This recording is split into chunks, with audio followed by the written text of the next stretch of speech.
So again, I apologize for the poor audio on these videos. I don't know if I have a busted microphone or what on my iPhone. I'm not going to dub over on the rest of these clips, but I'll do my best to try to get the audio levels scrubbed at least to the point you can kind of follow along with what's going on. We're just following up and finishing with getting the transmission out like you had seen in the previous video. And we'll take from here on how we kind of go about taking the torque converter out and sticking everything back together. All right, guys, so we're back at it. You see in the previous video, I had taken the transmission to this point where I've exposed the torque converter.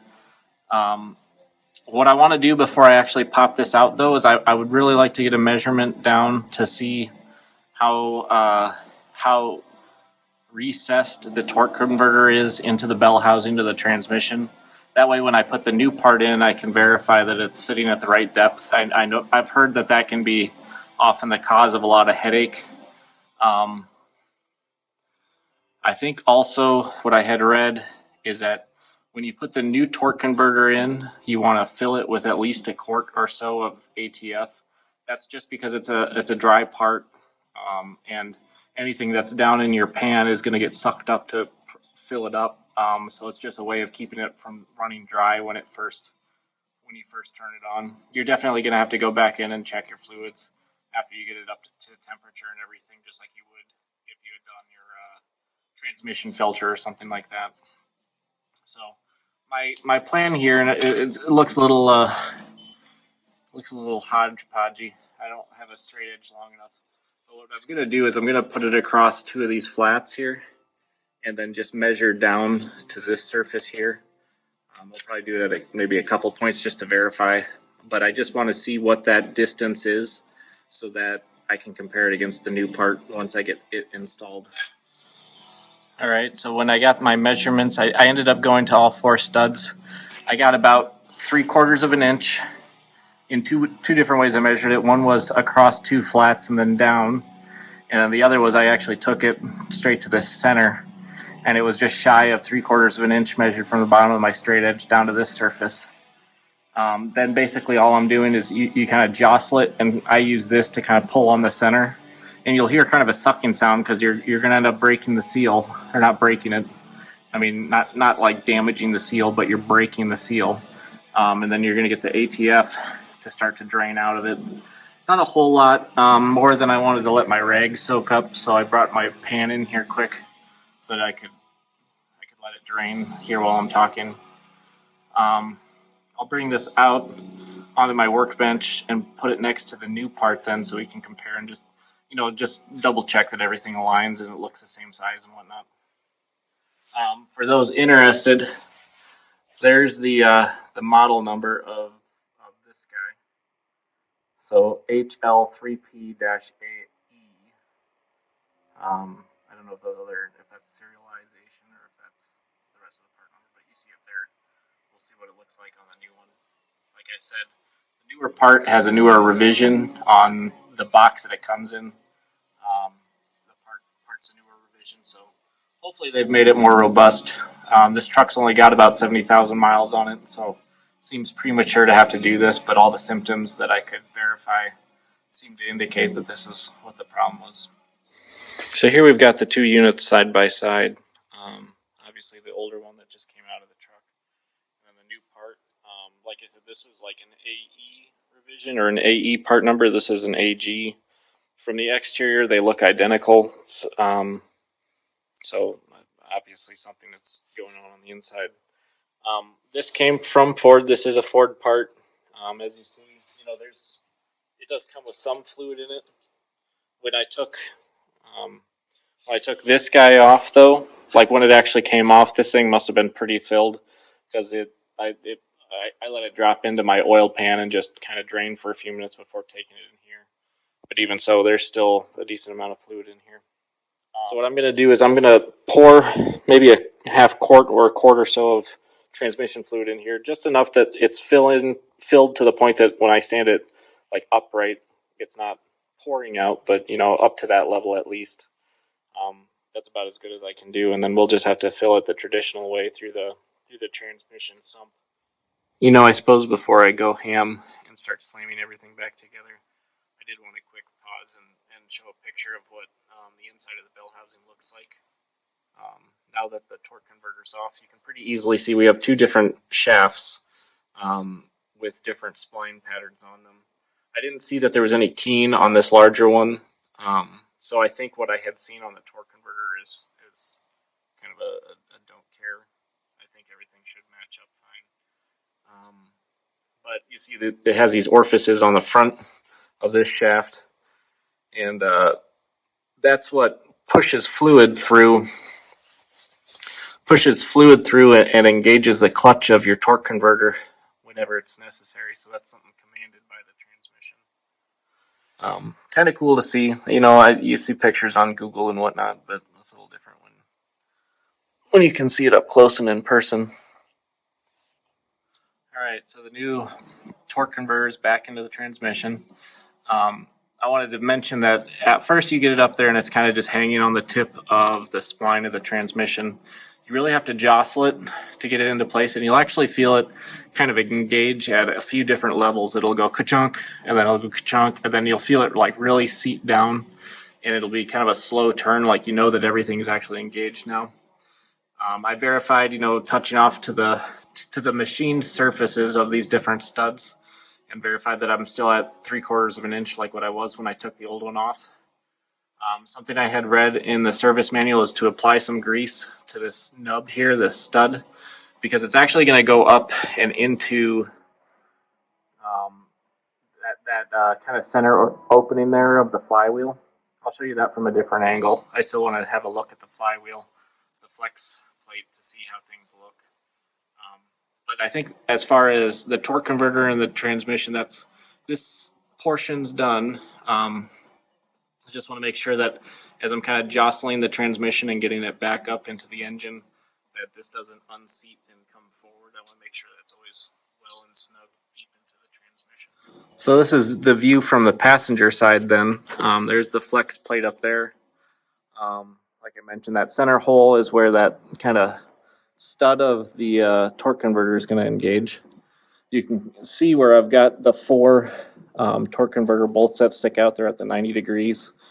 And I don't know what else to mention on this. I guess before you start putting things back together, make sure that you've got both these dowels located. So there's one here and one on the other side.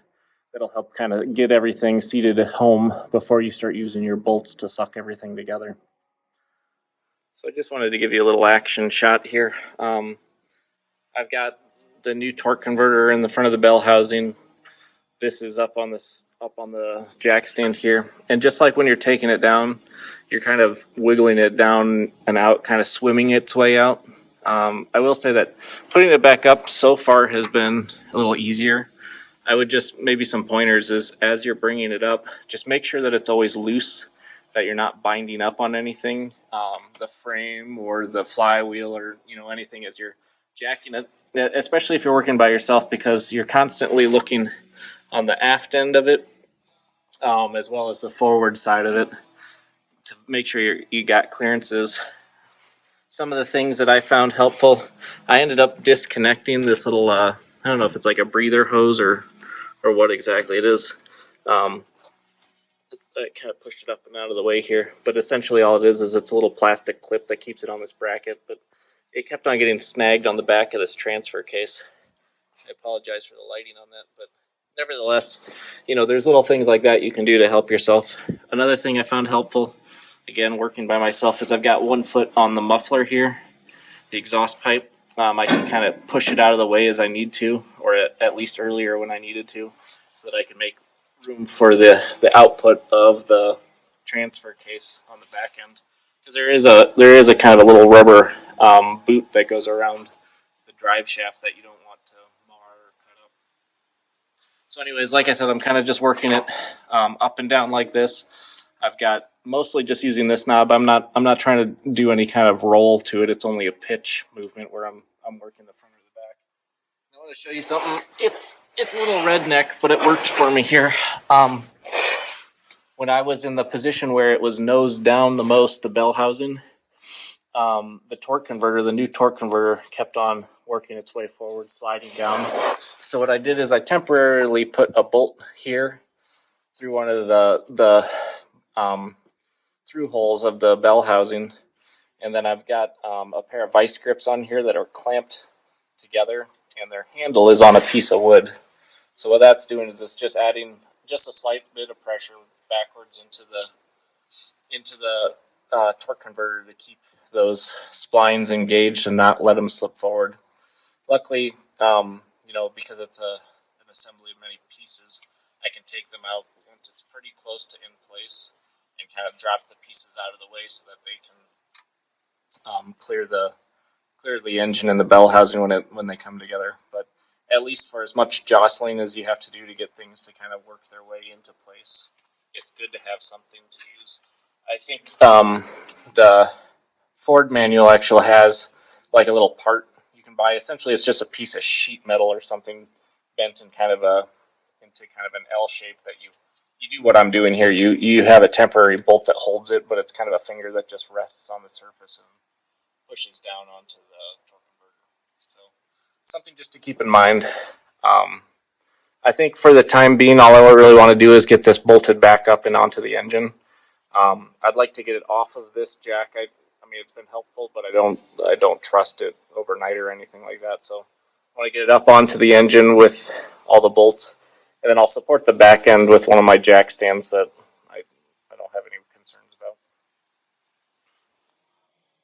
So guys, I wanted to point out there are two shorter length bolts that are used to secure the bell housing to the engine, and those are the two that come in from back here right next to the starter motor. There's one here and then one just the next position up.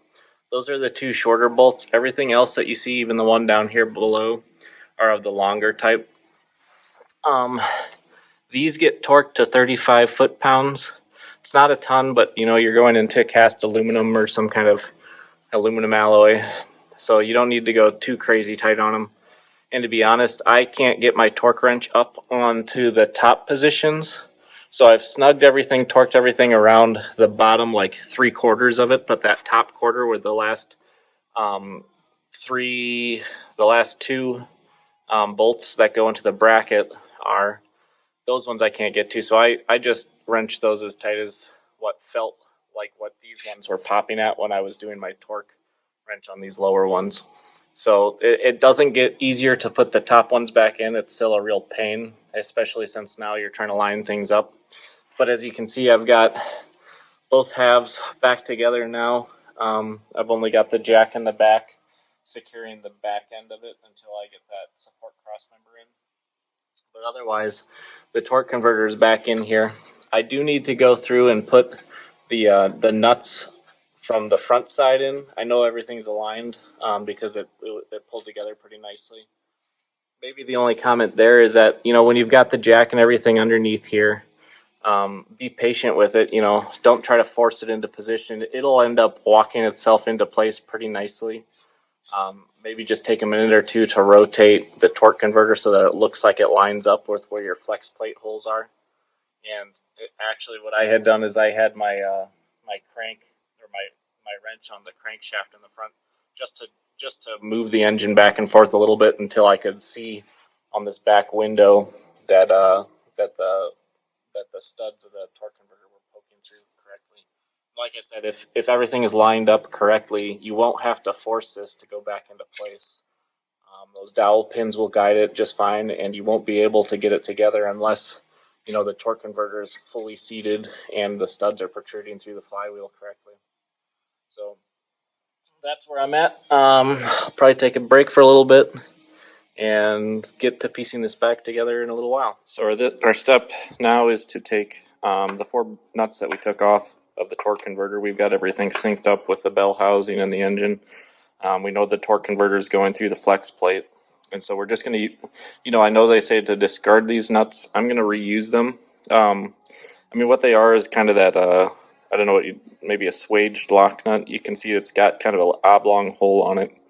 And I think that's the reason that they tell you to discard them, is that once you've used it, they don't have quite the same holding power.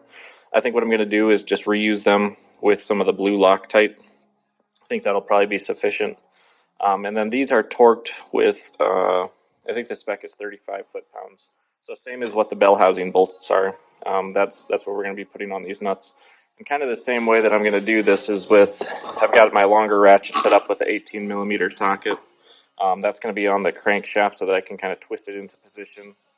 And then I've got my smaller, my middle size one with a 15mm socket. So that'll at least help me kind of get it snugged into the flex plate. And then once I get it semi-tight, then I'll use my torque wrench to get it to 35 foot-pounds.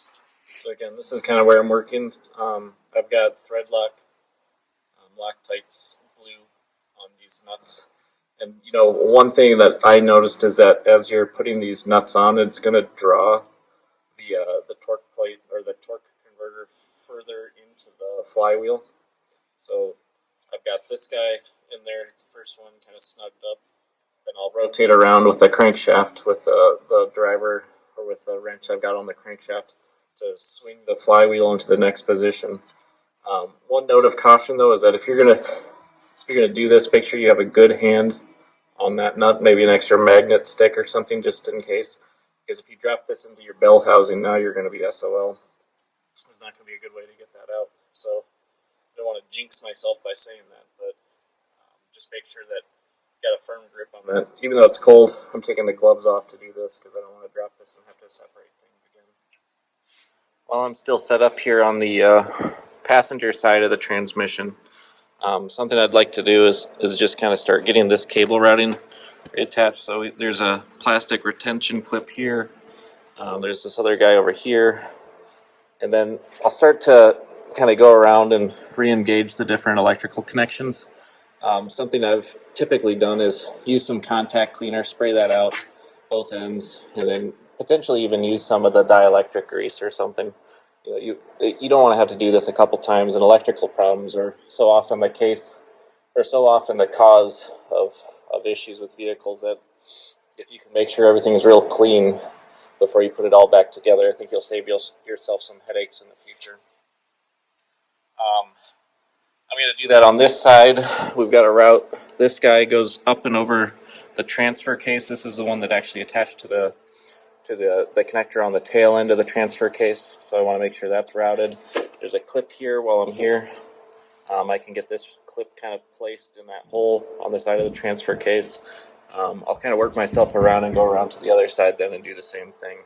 So we're back here on the driver's side of the transmission. I've already attached the electrical connections to the back of the transfer case and routed those wires. So now I'm just kind of cleaning up stuff on this side. I had this little plastic clip thing break on the top of the breather tube, but this would go up on the bracket that you installed at the top of the bell housing. So I'm just going to use a zip tie to get that kind of tethered back up there. On the back end though, we have this breather tube. It'll just plug back into the transfer case. That slides on pretty easy. We'll just make sure that's routed kind of clean. So for now, I'm actually going to bring this guy all the way out until I get the electrical wires in. But then this guy is the fuel line bracket, and that comes down through here into the transmission. It uses this 13mm bolt that kind of feeds down into it. Aside from that, this is your O2 sensor connection here. So you get everything kind of in place for when you actually go about and reattach your exhaust. While I'm on this side, I'm going to use the two 10mm bolts to put the gear select back on. That's this bracket here. This guy just presses right on top. It's kind of a press fit type thing. But get these bolted in first. And then I think we'll probably be set to do the exhaust next, and that'll come up onto the turbo outlets on both sides. And like you had seen before, I have to kind of route that over, get the exhaust kind of routed up and over here where it attaches to the tailpipe, to the muffler and such. So that's kind of the next big piece to put back in. Once that's back in, then I'm actually going to reattach these transmission coolant lines. And that was just a single bolt up here. and then 2 on the bottom side of the oil pan kind of area underneath this bell housing, and then I had 1 bracket on the other side that kind of tied it into where the starter motor is, and I'll show you that in a moment. So I feel like we've got everything kind of prettied up on this side of the transmission. 2 comments on what I was talking about earlier. So the gear select lever, those 2 bolts, they're 10 millimeter bolts that each get 30 foot-pounds of torque to tighten them down. And then the 1 bolt, it's kind of a, I think, unnecessarily large bolt to secure the fuel line bracket. That one actually gets 26 pounds, foot-pounds of torque, you know, if you're keeping track of that. I had mentioned I'm going to put on the exhaust next. That's my plan. You know, something that had completely skipped my mind was all the heat shielding. But I'll show you when I do kind of tear downs like this. I usually try to kind of lay things out with grouped parts so that at least as I'm going to grab something, it kind of subconsciously makes me think of what else I need to do. So here I am thinking I'm going to do the exhaust next, but I had the 2 heat shields laying next to it, and that was kind of a little reminder that I got to get those in place first. So luckily those are just these 10 millimeter real large head type. They're kind of a captive fastener. To secure the big one on the left, I only needed to put in 2, and then on the one on the right, I'm only using just 1 for now. The other one that actually kind of buttons everything down is once I get this cross member installed. So I'll get those in place and then start wrestling with this exhaust. Okay, so I'm working underneath the truck. I've got my feet pointed forward on the truck, and this is the driver's side exhaust line coming out of here. I've got the right side snug down over here too. Sorry the lighting's not so hot. And then I'll kind of walk you through what I did. It's not an easy thing to do, definitely with one hand. But what I found is that, you know, you can fairly safely rest the tail end of the exhaust kind of on the metal bracket of this cable. I mean, you don't want to go crazy and stress it too much, but you can temporarily hold it there. Get yourself an impact driver with a deep 15 millimeter socket, and with one hand kind of hold up this center section, the horizontal section of the exhaust, and with the other hand kind of get a nut kind of fastened in here, but not real tight. All you're doing is kind of just hanging it on there. Come over to the other side, do the same thing. And I say start with this side because this is the most accessible, so you can at least get a bolt in there so it's not going to drop on your face. And just like any other flanged interface, it's kind of like a bevel and a cone, where one kind of fits into the other. So it doesn't need to be perfectly aligned at first. It'll work itself tight. But with any other kind of flanged interface, you want to tighten one, tighten the other, you know, kind of walk it back and forth. You don't want to like slam one side down and have your flange cocked way back like this. So bring them down at the same time. I got the front end of this pretty close to snug, not bolting down all the way on both sides. And what I did is once I had the front pretty close and tight to the engine, then I came back here and did the flange back here. This is a 13 millimeter bolt, and you have a little bit more play back here because there's kind of a vibration or flex section in the tail end of the exhaust, so it'll actually pull itself together like this when you're tightening it. So made sure that this portion was pretty tight before going in and tightening down the tail end. And then what it calls for is all the way around, all of these are 30 foot-pounds of torque on them. And you know what, just like I had described when I took it apart, you have to get kind of creative with your extensions and flexible elbows and things on your driver. Because this side's the easy side. This other side, the catalytic converter and heat shielding and everything gets kind of in your way of where you're working. So I ended up having about 2 miles of extension so that I could bring my my torque driver about here and snug it up. But I'm pretty confident with it. You know, as you're under here, you'd hate to get everything bolting back together and fire the engine up and have some exhaust leak. So make sure that you're taking your time to make sure everything's seated real well. Like I said, it's kind of a bevel and cone configuration, so it'll pull itself tight. Just make sure that you haven't accidentally left some kind of air gap or something in there. I suppose next step, now that I've got the exhaust all tightened back up and everything, I'm gonna go and reattach the O2 sensors. And just like I did with the transmission and transfer case connectors, I'm going to use some connector contact cleaner and some dielectric grease. You know, just make sure it's good to go before you make it inaccessible again. After this point, I believe my next step is to probably put the front drive shaft on. Yeah, I'll probably do that before I put this cross member in. It might make it a little easier for me. Eventually, I'm going to have to put this cross member and the rear supports and things back on. But I'll kind of look over the manual and make sure that I'm not jumping ahead of myself like I often do. So some of putting this transmission cooler back on is that you have to put the bracket on. That was kind of a quick reminder to go get the starter motor reinstalled. So that's what I've done here. You have enough room where you can bring it forward and then slide it up into the bell housing like that. There are two of these studs that have kind of an extra threaded section on them. So you have to use like a deep barrel 13 millimeter socket. And these are both torqued to the same spec that the bell housing bolts were, so they're 35 foot-pounds. You can kind of see here, let me get the light in there a little bit better. You know, you have to kind of stack it a little, maybe special. So you've got this big ground wire coming in first, that contacts the bell housing directly. Then you use the stud that secures the lower portion of the starter motor, and that'll sandwich the ground lug, the ground wire.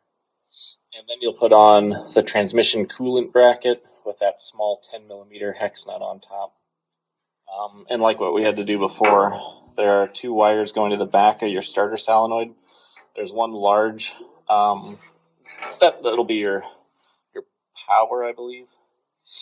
That's got kind of a capped connector on it, but it's just a 13 millimeter hex nut. I had to use a pretty shallow socket wrench there to get between it and the engine support. And then the lower position, the signal is just a 10 millimeter hex nut. So this side's come together pretty well. I'm going to go back over to the other side, and I think I'm going to actually put in the remaining transmission coolant bracket support bolts. And then we'll put in the sway bar. We've got to put in the drive shaft still, and then also this main support member. So we've still got a little bit to go, but not too much. So on the driver's side of the transmission here, these are the fluid connection points. And there's actually these little, sometimes they'll get stuck in there. There's these little rubber seals, look kind of like this. So you want to take those out because you want to put them onto your coolant lines first before installing it. Sometimes when you're removing these things, it'll get stuck in there, and so you don't want to jam them in there because it won't seal as well. The bolt that you're going to be putting in is this guy here. It's a little 10 millimeter hex nut or hex bolt, and there's two that are going into the brackets down here, one on either side. So those are ones that the manual tells you to discard. And again, I think that's just because it had a pre-applied Loctite patch. So what I'm going to do is put on some of the blue Loctite for those three bolts to put it in. And the torque for that is 22 foot-pounds. Okay, so I'm putting the front drive shaft in. On the front differential, it uses two of these kind of locking plates. These are 10 millimeter hex nuts, or hex bolts. On the tail end, where it goes into the transfer case, it's got three of these locking plates, and it's the same size bolt. It's a 10 millimeter head on here. These are ones that they say to discard if that's what you want to do. In my case, I'm going to do the blue Loctite on these. Now, since your parking brake is off, in order to rotate things and get access to all the bolts all the way around, it does make it a little bit difficult to to get these things torqued down. They're at 41 foot-pounds. And just like any kind of flanged interface, you kind of want to go crisscrosswise. But when you're wrenching on this thing, it's hard to keep it tight. So what I end up liking to do is, this is just a PVC wrench, or they have chain versions of these, but this is just a rubber strap. Essentially, I can hold it in place with one side while I'm wrenching on it on the other side. Both sides receive the 41 foot-pounds. So that's that for the front drive shaft. I think this will be the last kind of piece before I put my my sway bar back in. I wanted to leave it out just to give myself a little bit more access here. And actually, with that piece in too, I'm probably going to put the center support back in. That'll give me, get good support here. I'll be able to take my jack stand out of the way and then put in my rear drive shaft. And I think that's about it. A few miscellaneous heat shields and then we'll be done. Okay, so we have the cross member installed back on the truck. Some of the steps to get there. So you have to put the transmission mounting bracket on. You'll want to leave this vibration isolator detached. There's the one nut I complained about before. So leave that out of there. Bring this transmission mount up into the transmission. Then you've got these black screws, 2 on either side. And at first you want to just loosely position them, get everything kind of loosely positioned, and then come in and you'll torque these to 76 foot-pounds. Because they're kind of in a V pattern, you don't want to tighten one side before you get the other on there. Otherwise you'll hold yourself out of the whole pattern. So get them both kind of loosened up on either side before you end up torquing it to the 76 foot-pounds. When you come in to do this guy, this little one, I think they're all 15 millimeter nuts here. When you put in the one that holds the vibration isolator on there, that's only 41 foot-pounds, and you can put that in once the bracket's in place. Afterwards, what you do is you bring in the cross member, so lift it up into place, and at either end you've got a pair of a bolt and nut combination. The bolt side is, this side would be 15 millimeter, and then the nut side is 18 millimeter. These all get torqued down to 76 foot-pounds as well. So do that first while the rear end of your transmission on the transfer case is still supported by your jack stand. Once this is good and solid in place, everything's torqued in, then you can lower the back of your transmission, lower the transfer case down until the supports come through, these studs come through the holes far enough that everything's seated well, so you can take all the weight off your jack stands, because now your cross member is going to bear the weight of the rear of the transmission. And then what you'll do is you'll come up underneath here with the, in my case they were 18 millimeter sockets, or sorry, 18 millimeter nuts there, and those get torqued to 85 foot-pounds. Once you get all that done, then your transmission as well as your exhaust is all now solid with the frame. Shouldn't have any problems with that. So the next step that I'm going to do is I'm going to put on the remaining heat shields around here. Let me swing around to this side. So I've got the L-shaped heat shield to go here. That'll take 2 10 millimeter nuts. There's a single 10 millimeter nut that comes in here, or sorry, bolt. And then over on this side, there's a single 10 millimeter bolt that holds that guy in too. Something I got to thinking is that this cross member looks almost symmetrical, except the leading edge of it is a little bit wider than the trailing edge. So this side is a little bit narrower than the far side. If that's not obvious, the other thing to look for is look for the heat shield threaded holes. The right side, the passenger side of the truck, has 2 of them, because you're actually hitting it at 2 separate places, over here and then over here. And then the driver's side of the truck only has a single heat shield threaded hole. So if you get yourself disoriented as you're taking parts off and on, maybe look for that clue as you're kind of pushing it back up into place. So I'm going to put these heat shield nuts in place, and then all I've really got is the rear drive shaft.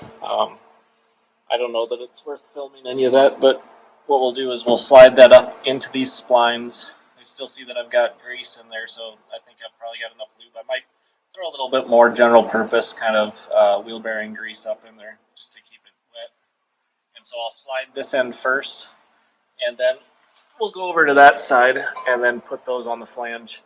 And I'll rotate the rear axle until I get my timing set up again. I have those tick marks on the drive shaft to make sure everything's aligned properly. And then we'll be done with the rebuild portion of this truck. So we'll have got the torque converter installed. I'll have to fire up the engine, get the fluids pumping again, and we'll have to check fluids. But that should be about it for this truck.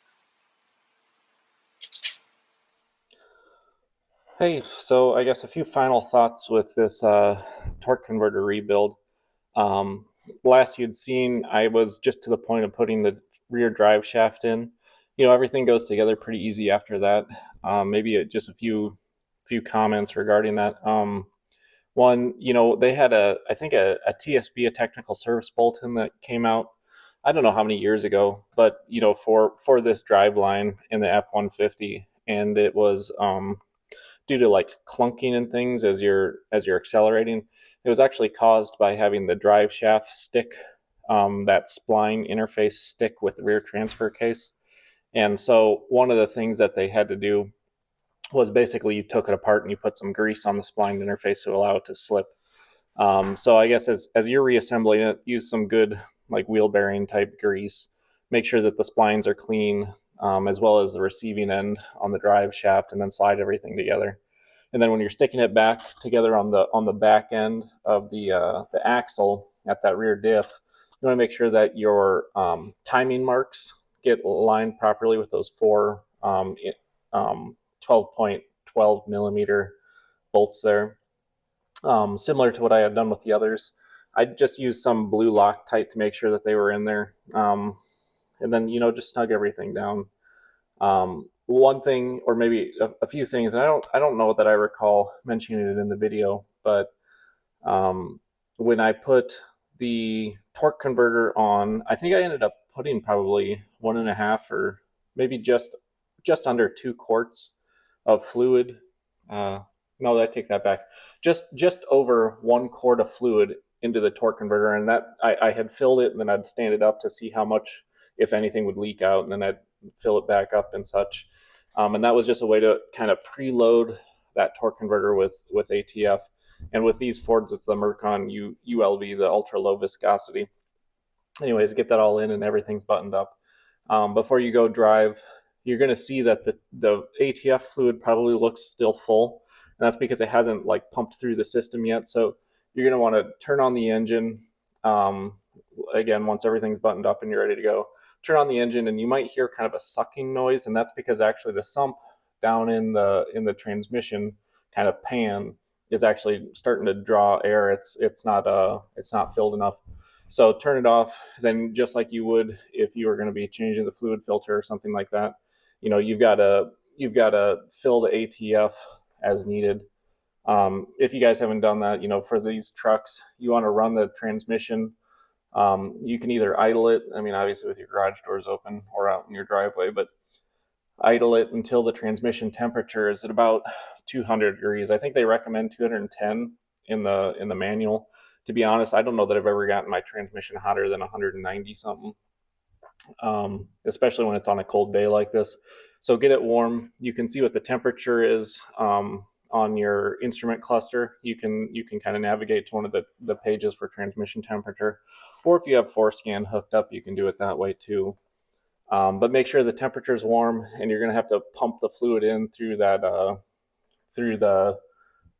fill port on the bottom passenger side of the transmission. It's kind of a pain in the butt to do, but you got to do it, and you got to do it while the engine's running too, because if you actually turn the engine off, it'll siphon the fluid back down, and it'll look like it's way overfilled, which isn't the case. So you want to make sure that you're doing it with the engine running, with the transmission warm. And there's a couple different dipstick types. Mine's got the one with the number grades on it. And so what you want to do is you want to make sure that it's between, I think, the 5 and the 6. Double check me on that, but I believe it's between the 5 and the 6. So once you get it all together, it should play nicely.